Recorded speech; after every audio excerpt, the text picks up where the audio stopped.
if I had to think to myself how to say in very short order what the medieval period can teach us for philosophy, I would begin by saying something like this: human expertise at anything is always vested in a community. If you want to look for expertise in medicine, you look to see what the entire community of the medical profession currently believes and recommends.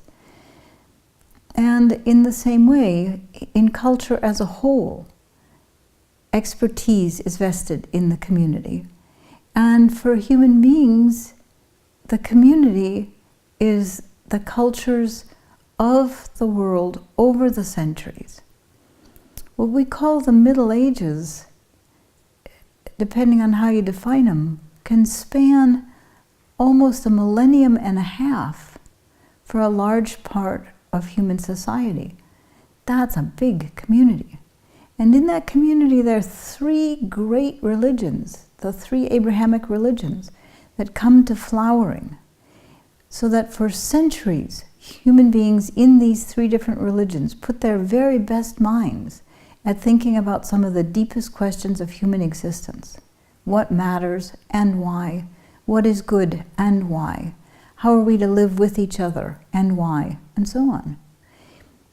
And you can't deny that in our own period, that's not where our expertise is. Our expertise in our own culture at this time has to do with science, has to do with technology, and anyone who looks can see that with that expertise we are definitely on the brink, not of making good and happy lives for all of us, but for bringing all of us to the brink of a massive disaster from which there will be very little hope of return.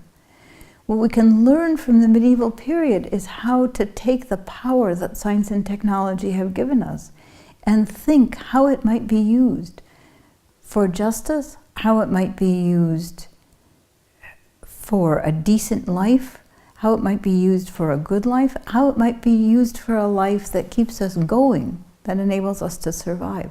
Those are things we can learn from the great minds of the Middle Ages.